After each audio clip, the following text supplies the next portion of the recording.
제가 어릴 때 보았던 007 시리즈 중에 한 장면인데 워낙 오래전의 영화라 무슨 제목이었는지는 잘 기억나지 않습니다.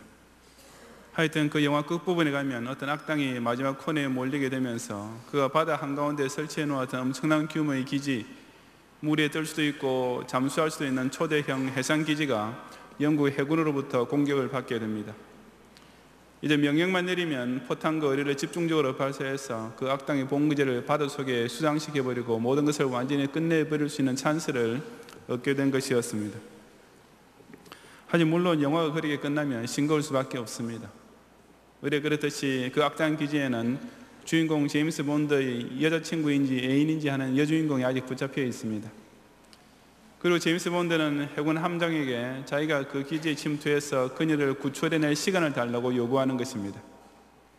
그래서 함장은 무슨 사정에 의해서 딱 몇십 분밖에 줄 수 없으니까 반드시 그 시간 내에 여자를 구출해서 탈출해야 한다고 말합니다. 그래서 만약 그 시간이 지나도록 제임스 본드가 돌아오지 않으면 그때는 어쩔 수 없이 발사 명령을 내려서 그 악당의 기지를 파괴할 수밖에 없다고 미리 경고해 주는 것입니다. 그 후에 스토리가 어떻게 전개되는지는 여러분 다들 잘 아실 것입니다. 제임스 본드가 악당 기지에 잠입해서 그 여자를 구출하는 동안 해군 함장은 시계를 계속 보면서 초조하게 기다립니다. 물론 제임스 본드는 그 약속한 시간 안에 돌아오지 못하고 여전히 악당 기지 안에서 온갖 사투를 벌이고 있습니다. 그러다 약속했던 시간이 지나고 함장은 어쩔 수 없이 발사 명령을 내리고 그 결과 악당의 해상기지가 침몰하게 되는데 제임스 본드는 바로 그 순간 극적으로 그 여자를 구출해서 마지막 순간에 탈출하기 마련입니다. 이런 패턴은 007 시리즈 모든 영화마다 그 상황만 조금씩 다를 뿐 그의 판에 박힌 듯이 반복되는 장면입니다.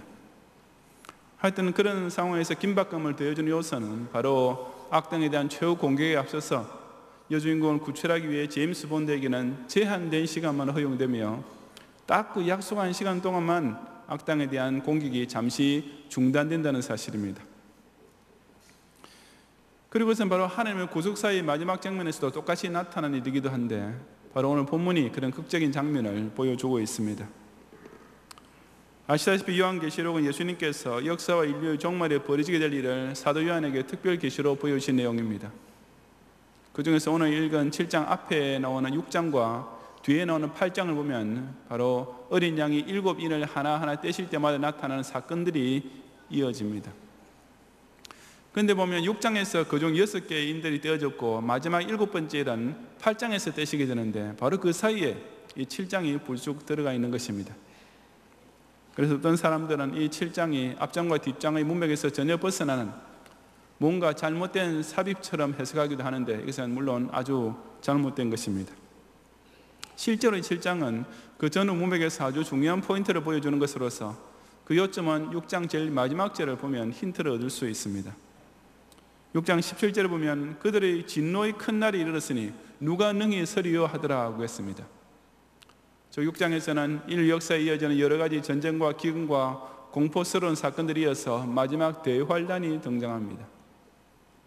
그 대환란을 받으며 과연 이런 진노의 큰 날에 누가 능히 구원을 받겠느냐라는 질문이 나오게 되었는데 그에 대한 대답이 바로 이 7장에 기록되어 있는 것입니다. 물론 그 진노의 큰 날에도 구원받게 될 자란 곧 택함을 입은 성도들로서 이 7장에서 14만 4천인으로 묘사되고 있는 자들입니다. 즉 구원받을 성도는 이 땅의 그 어떤 재난이나 환란 속에서도 끝까지 보존될 것을 약속해 주는 말씀인 것입니다. 그런 문맥을 염두에 두면서 1절을 다시 보시면 이 일 후에 내가 네 천사가 땅 네 모퉁이에 선 것을 보니 땅의 사방의 바람을 붙잡아 바람으로 하여금 땅이나 바다에나 각종 나무에 불지 못하게 하더라고 기록했습니다. 여기서 네 천사, 땅 네 모퉁이 등이 나타나는 사라는 수는 성경에서 땅에 관련된 숫자로 사용됩니다. 바람은 곧 파괴의 상징인데 천사들이 바람을 붙잡아 땅에 불지 못하게 한다는 것은 바로 하나님께서 세상 역사의 흐름 속에서 크고 작은 환란들을 잠시 멈추어 주시고 평화의 기간을 허락해 주신 것을 뜻합니다. 그런데 그렇게 해주시는 이유가 무엇입니까? 바로 이어지는 2절과 3절에 나오는데 거기 보면 또 다른 천사가 살아계신 하나님의 인을 가지고 등장합니다. 그리고 그 천사가 해 도는 데부터 올라왔다고 했는데 그것은 에스겔 43장 2절에 이스라엘 하나님의 영광이 동쪽에서부터 오는데 라고 기록되어 있는 것처럼 하나님의 영광과 그의 의로우심을 상징하는 방위입니다. 그 천사는 곧이어서 땅과 바다를 해롭게 할 권세를 받은 네 천사들, 즉 세상의 전쟁과 재난을 불러오는 일에 사용되는 네 천사를 향해 이어지는 3절에서 말하기를 우리가 우리 하나님의 종들의 이마에 인치기까지 땅이나 바다나 나무들을 해하지 말라고 외치는 것입니다. 여기 인치다라는 행위는 에스겔 9장 4절에 예언되어 있는데 거기 보면 너는 예루살렘 성읍 중에 순행하여 그 가운데서 행하는 모든 가증한 일로 말미암아 탄식하며 우는 자의 이마에 표를 그리라고 되어 있습니다. 즉 하나님을 경외함으로써 악한 일과 가증한 것들을 미워하는 택자들을 구별지는 표가 곧 그 이마에 하나님의 인을 치는 일인 것입니다.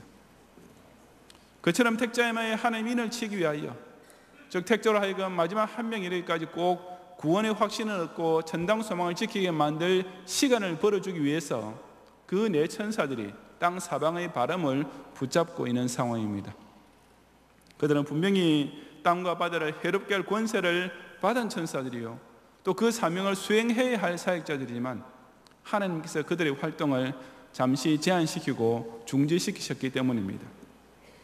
이것은 곧 하나님께서 이 세상에서 구원받을 성도의 숫자가 완전히 차기까지는 이 지구가 결코 완전히 망하게 되지 않도록 보존시켜 주실 것을 뜻합니다. 서론에서 말씀드린 007 영화에 나온 것처럼 이 지구에 이미 하나님의 마지막 심판 앞에 멸망당할 순간이 임박해 있지만 그래도 아직까지는 하나님께서 그 마지막 7번째 대접 재앙을 일시적으로 유보하시고 잠시 동안의 평화시대가 이어지게 하시는 이유는 오직 이 세상에 반드시 구원해야 할 택자들이 아직도 남아있기 때문인 것입니다. 이런 말씀을 보면 기독 신자라는 존재가 이 세상에서 얼마나 귀중한 존재인 것이 너무나 명백하지 않습니까? 남아있는 택자가 없는 세상은 당장 망할 수밖에 없기 때문입니다. 이 지구와 행성의 충돌이나 원폭 전쟁으로 산산조각 나지 않고 있는 것은 다름 아니라 바로 이 세상에 신자들이 살고 있기 때문입니다.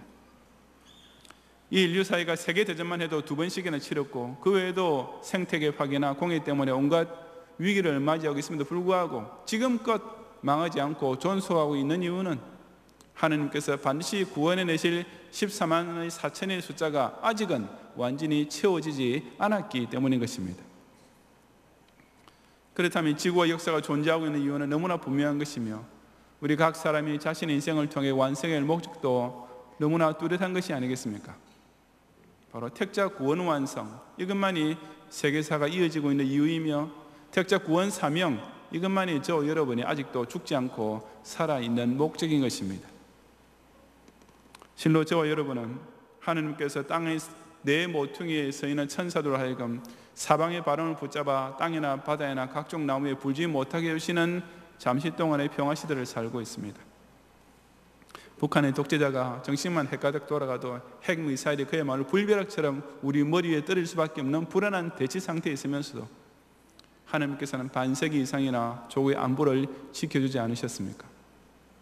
주변의 러시아나 중국, 일본에서는 무슨 원자로 폭발 사건, 지진, 쓰나미 등 문자 그대로 땅이 흔들리고 바다가 흉흉하며 넘치는 온갖 천재지변으로 인해 수많은 인명피해가 발생하고 있는데도 그 3개 강국들 사이에 끼어있는 이 작은 한반도에는 그런 대재난이나 대재앙이 없다는 것은 실로 하나님의 특별하신 간섭이 아니고 무엇이겠습니까?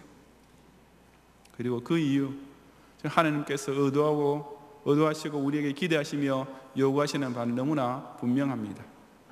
바로 조국과 민족을 이 말세의 구속사 완성을 위한 복음 전파 사역에 제일 앞장서는 이 시대의 선민으로 사용하시기 위함인 것이며 재고의 여지조차 없는 것입니다. 그리고 우리가 절대로 잊지 말아야 할 사실은 그 이마에 인을 쳐야 할 우리 하나님의 종들의 남은 숫자에는 바로 이 경양교회가 전도해야 할 대상도 반드시 포함되어 있다는 사실입니다. 즉 우리로 하여금 태신자 각기 운동이나 서수익반을 통해 그 14만 4천인의 남은 자를 채울 시간을 주시기 위해 하나님께서는 당신의 진노의 큰 날을 아직까지는 보류시켜 놓고 계시는 것입니다. 하지만 그 시간 역시 결코 영원히 이어지지는 않을 것이 분명합니다. 그것은 그저 반시 동안의 고유한 때, 즉 아주 짧은 유한의 시간일 뿐이기 때문입니다. 사실 그것은 저와 여러분이 막연히 예상하고 있는 시간보다 훨씬 더 짧을 가능성이 큽니다.